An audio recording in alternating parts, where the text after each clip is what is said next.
Can you really take the Jeep Gladiator on a long distance trip?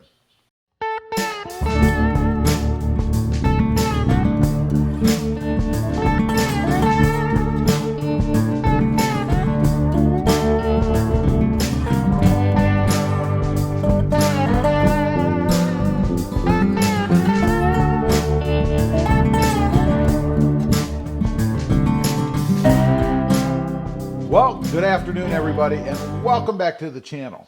So can you take the Jeep Gladiator on a long-distance trip? Well, we did just that recently. A little quick background. My daughter got married. I live in extreme South Texas, and she lives in Colorado, towards the northern part of Colorado. So we decided to take the Jeep Gladiator, go to the wedding, of course, and see how it did. Now, this trip was about, and I have some notes over there, this trip was about 2,500 miles, rounding up. So 2,500 miles round trip in the Jeep Gladiator, and that equated to about 36 hours. Now, you can imagine when you make that kind of a trip, you're going to drive through all kinds of terrain, well, as far as roads go, you know, bumpy, smooth, different speed limits. I even went through a speed limit legally at 80 miles an hour. I think it's the first time in my life I've ever come across a speed limit of 80 miles an hour. It was awesome. I loved it. So we put the Jeep through its paces. We sat in it. We went through a couple of rainstorms, and I do have the soft top on it as far as the Sunrider soft top, the half soft top, and the tonneau cover. So there's actually going to be a few videos about the trip because I don't want to make this video 3 hours long. But we'll talk about those later and how they did in the rain and all that kind of stuff.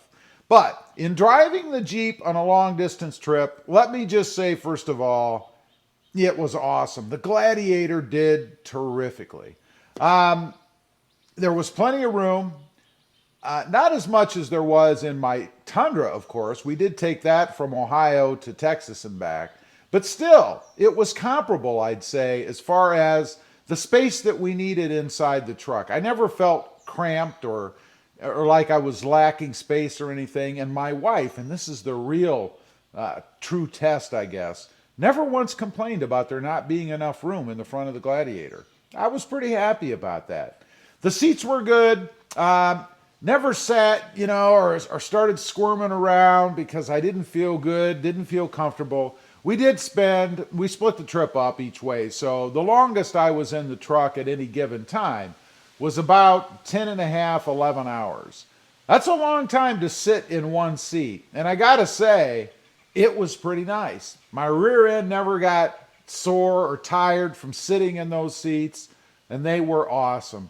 As far as the ergonomics go, you know, I did have my wife in there so she could reach in the back and grab stuff out of the cooler or grab food or whatever it is that we might have needed. Everything worked perfectly that way. One thing I do want to mention, you know, a lot of people talk about quality. You know, they don't have any quality. Jeep has a bad rep for that. And I did have a problem. There was a video out about that earlier on the channel. With the check engine light coming on. And that happened shortly before we took our trip. And I was concerned that maybe during the trip it would rear its ugly head again. That somehow the Gladiator would have some kind of a problem because of whatever that check engine light meant. It was a code that denoted a misfire in the engine. I'm happy to say that the code never came on again, and we never had any other issues with the Jeep Gladiator. It was fantastic. It was able to handle those higher speeds. I never felt like it was underpowered. You know, there were lots of times when I needed to merge, maybe zip over because an exit was coming up that I didn't realize. Not really familiar with the roads for that trip. And I never had any issue with that. Getting up to speed on the highways was simple. Cruising at generally between 75 and 85 mile an hour the whole time. The Jeep never felt labored. It never had any big issues. It didn't feel like it needed more. I think the motor they have in this version, this Jeep Gladiator, is just right. It's got plenty of power. It's got plenty of stamina, if you will. and it did really well. I gotta say, I am overly impressed with the Jeep Gladiator. It was awesome. Now, as I mentioned, I am gonna do several videos about the trip. We did get up into some mountains.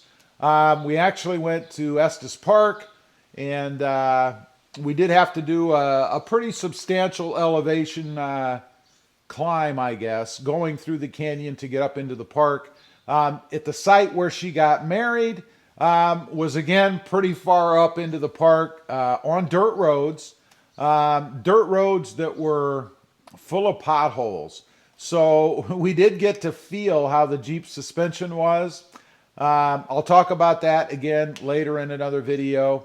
But it did very well. No real issues. And I was very, very happy with it. Now, I will talk now about fuel economy, because that's always something that comes up. And this was my first real chance, I guess, to really check out fuel economy in my Gladiator. You know, before I left, just around town and occasional higher speed driving, but nothing like this trip. I was getting somewhere, if I recall, somewhere in the 16, 17 mile per gallon range, something like that. I think it was about 17.1, if I'm not mistaken. The average for this trip, which was mostly freeway driving, again at those higher speeds between 75 and 85 mile an hour, sometimes pushing into the 90s, I got about 22.9 miles per gallon. I think that is very impressive for any truck, or for the Jeep anyway. The Jeep Gladiator, I was really happy with that. I do wish the tank was a little bit bigger. I'm a bit paranoid about running out of gas in the middle of nowhere. And believe me, we were in the middle of nowhere for quite a distance on this trip, going through northern Texas, a little bit of Oklahoma, and then, of course, into Colorado. There were lots of spaces of time that there was no one around. Sometimes we were the only car that I could see on the road for several miles. So obviously you don't want to run out of gas in that situation or have any other kind of problem. And I'm very happy to say that we didn't. People have talked about the steering in the Jeep Gladiator, about it being off, and I'm aware of that myself. And I've got to say, not one time when I was driving during that trip, and I did drive the whole thing, did I ever think about the steering in the Jeep Gladiator and that it was loose or it wandered in the lane. So I'm not sure what people are talking about. Maybe they're uber sensitive to that as compared to me. I mean, we're all sensitive about different things, you know, with our vehicles, but I never noticed that at all. And I've got to say, I can't think of any. Well, there is one thing. There is one thing I noticed, and it has nothing to do with the stock Gladiator. One thing that I noticed when we were on the freeway with the windows up, and this has to do with the Sunrider soft top, and we came up to a semi, and you know, you get in that dirty air behind the semi, right? The truck starts moving around a little bit. I've experienced this in all different vehicles. I think trucks might be a little worse because they grab a little bit more of that air. But when you're coming up or being passed by a semi and they're really turning up the air, that Sunrider soft top, the material would kind of bounce up and down on the framework of the top, if you will. And it really would make quite a little bit of a boom or a noise when the air first hit, right? And it would kind of smack that frame. Kind of frightening a little bit when you hear it the first time, because you're thinking, gee, what was that? Has nothing to do with the stock Gladiator, because again, it is an aftermarket item that I put on. But just for those of you out there who are considering maybe putting on that Sunrider soft top, or maybe you have it and you haven't taken a long trip, just beware that you are going to get some bouncing around. And I'm sure it's probably very similar to the OEM soft top, because it, of course, is going to ride on its own frame. And you might get some sort of noise or bouncing with the material against the frame itself, the same as what I experienced with the Sunrider soft top. Otherwise, no problems with it, and I don't believe that is any kind of a problem. It's just something to be aware of, and it's kind of inherent to the way that that soft top is designed and framed and set up. Not a big deal. We did throw the soft top back a couple of times while we were up there. You do get a ton of wind. It's certainly nothing that you would want to drive down the freeway, I don't think, with for a long distance and have all that wind blowing on you constantly. I think after a while that would probably drive you nuts. One other thing I did notice about, again, the Sunrider soft top, you do feel some heat.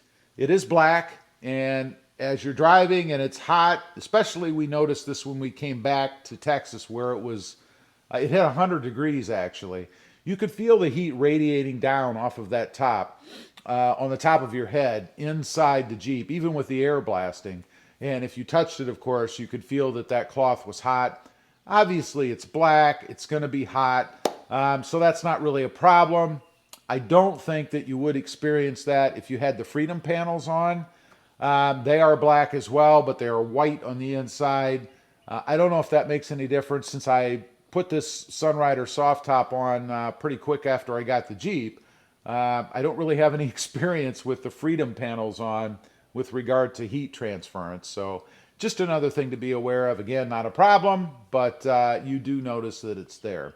So anyway, I just kind of wanted to get on here, kind of talk about whether or not the Jeep Gladiator makes for a good long-distance traveler. Can you really take the Jeep Gladiator on a long-distance trip? Absolutely.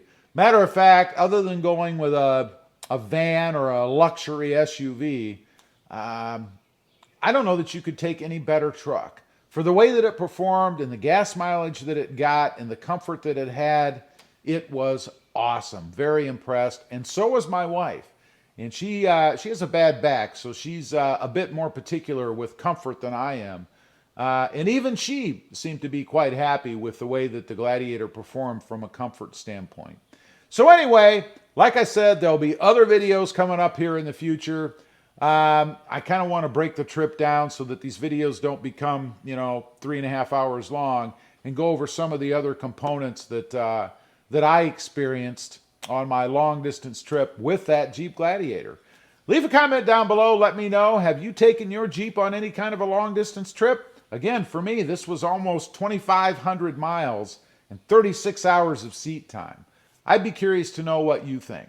Also, real quick, shameless plug, if you haven't before and you're interested, check out my other channel. It is Rob Motive, all about my 2020 Toyota Tacoma, actually sitting right up there above us. Also, don't forget to click that notification bell so that you don't miss out on any upcoming videos. And do me a favor, on the way out, smash that subscribe button.